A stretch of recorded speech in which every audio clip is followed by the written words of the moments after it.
The sound echoed through the chamber. Khepri remained still. The dishes judged tonight were not the dishes my team prepared. Several advisors exchanged doubtful looks. One minister scoffed. A convenient excuse, Khepri continued. Before the feast left the royal kitchens, the lamb was sweet with honey and dates. The fish carried fresh herbs and citrus. The broth was mild enough to open the appetite without overpowering the dishes that followed. Royal physician Menon studied him closely. Khepri lifted his eyes.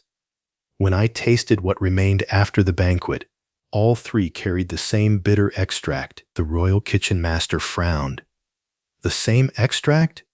Yes. Can you identify it? Not without examining it carefully. But it did not belong in any of those dishes. The minister shook his head. You expect us to believe someone entered the royal kitchens and deliberately altered food prepared for a treaty banquet? Khepri answered quietly. I do not ask anyone to believe what I cannot yet prove. The pharaoh's expression hardened. Then what are you asking? One opportunity to prove that I did not dishonor Kemet. A heavy silence followed. Pharaoh Neferkare descended the short steps from behind his table.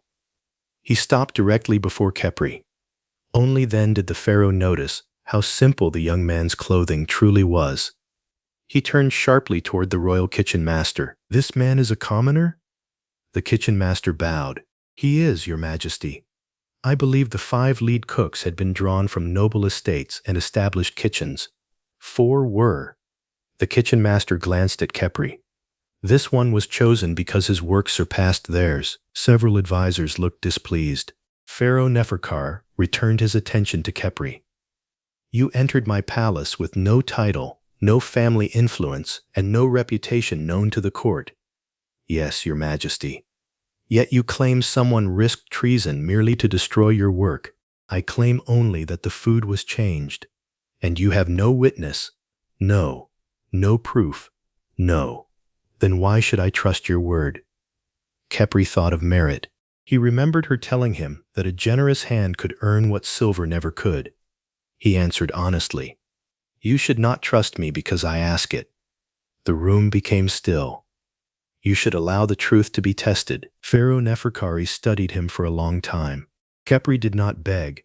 He did not blame his assistants. He did not name a rival without evidence. He simply waited. At last, the pharaoh turned away. For now, place him in the lower holding chamber. Khepri's mother's warning returned to him. Royal failure could lead to imprisonment, sometimes worse. The guards stepped forward. Khepri bowed his head. As you command, Your Majesty. Before he was taken away, Pharaoh Neferkare spoke again. If you have lied to me, young cook, no kindness will save you. Khepri looked back. I understand. The guards led him from the study. Pharaoh Neferkare remained near the window, staring toward the dark river beyond the palace walls. The minister approached. Your Majesty, the young man should be removed from the competition immediately. Perhaps. The honor of Kemet cannot be entrusted to a commoner who has already failed. Pharaoh Neferkare said nothing. There was something about Khepri's manner that troubled him. Not because the young man appeared guilty, because he did not. Still, appearances were not proof. The pharaoh had nearly returned to his table when the study doors opened once more. Princess Anippe entered. She had changed from her ceremonial robes into a simpler white gown, but her face still carried the strain of the banquet. The advisors bowed. Leave us, she said. Several men hesitated and looked toward Pharaoh Neferkare. He gave a small nod. One by one, they departed until only father and daughter remained. Anippe waited until the doors closed. The cook you imprisoned, Neferkare studied her. What of him? Her hands trembled, but she forced herself to continue. He is the man I told you about. For several heartbeats, Pharaoh Neferkare did not respond. Then understanding slowly entered his eyes. The man you love? Anippe nodded. The village cook? Yes. Neferkare turned away, stunned. Of all the men in Kemet, his daughter had given her heart to the one now accused of humiliating the kingdom before its allies. Does he know who you are? He knows now. The answer carried more pain than she intended. He saw me in the banquet hall. And before tonight? He knew me only as Lani. Neferkare looked at her sharply. You lied to him. I was afraid. You left the palace to meet this man repeatedly? Anippe lowered her eyes. Yes, clean him. The pharaoh pressed his fingers against his forehead. Anippe, I know what I have done. Do you? His voice rose. You risked your life. You risked his. Had anyone discovered these meetings, that is why I never told him the truth. And now you come asking me to free him? She stepped closer. I am asking you to judge him fairly. He led the feast that cost Kemet the first challenge. He did not sabotage it. You cannot know that. I know his character. Neferkare's expression hardened. A heart in love is not known for clear judgment. Anippe held his gaze. Then judge mine. Her father fell silent. If you believe I have ever spoken honestly to you, she continued, believe me now. Her voice began to break. Khepri would never dishonor this kingdom. He did not even know I was the princess when he entered the competition. She wiped a tear from her cheek. He came because he hoped to earn enough gold and land to ask for my hand. The irony struck them both. Khepri had entered a royal competition, hoping to become worthy of marrying a woman who already belonged to the royal house. Anippe stepped nearer. You said I must marry Prince Zarek for the sake of Kemet. Neferkare's face tightened. I remember. I will fulfill that duty. The words nearly silenced her. But before I am sent away, grant me one act of kindness. Her tears fell freely now. Give him one more chance. Pharaoh Neferkare looked at his daughter and saw not a princess, but the child who once believed the Nile looked trapped. He wanted to refuse. The treaty was too important. The competition was too dangerous. Yet he also remembered the young cook kneeling before him without fear or dishonesty. At last, he sighed. One final chance. Anippe closed her eyes in relief. Thank you, Father. Do not thank me yet. His voice became stern again. If he fails tomorrow, I will not be able to protect him. She nodded. I understand. Neferkare called for the captain of the royal guard. When the man entered, the pharaoh spoke in a low voice. Release the cook at first light. The captain bowed. Yes, your majesty. Say nothing of the princess's request. Of course. The pharaoh glanced toward Anippe before continuing. Then begin a quiet investigation. The captain lifted his head. Into the feast? Search every service corridor. Question every servant assigned to the final preparation tables. Examine the remaining food and every container found near the kitchens. No one is to know. The captain bowed again. It will be done.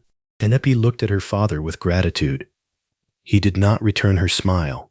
He was granting Khepri another chance. He was also preparing to discover whether his daughter's faith had been misplaced. Khepri spent the night inside a narrow stone chamber beneath the palace. There were no chains, no instruments of punishment, only a wooden bench, a clay cup of water, and a single lamp burning beyond the bars. He sat with his back against the wall, replaying the banquet again and again. The altered food, the angry judges, the pharaoh's disappointment. Then Anippe, Princess Anippe. Every time he closed his eyes, he saw Prince Zarek's hand around her arm. Perhaps she had never meant to deceive him cruelly. Perhaps she had only wanted freedom for a little while, but it did not change the truth. He had dreamed of marrying the daughter of Pharaoh. A quiet laugh escaped him, not one of amusement, of disbelief. I truly was a fool, he whispered. Yet beneath the heartbreak, another thought remained. The kitchen servants had spoken of Prince Zarek's wives, of fear, of cruelty, of a princess being sent away for 20 years of peace. Khepri now understood that the woman they had pitied was Anippe, the woman he loved. He pressed his palms together and lowered his head.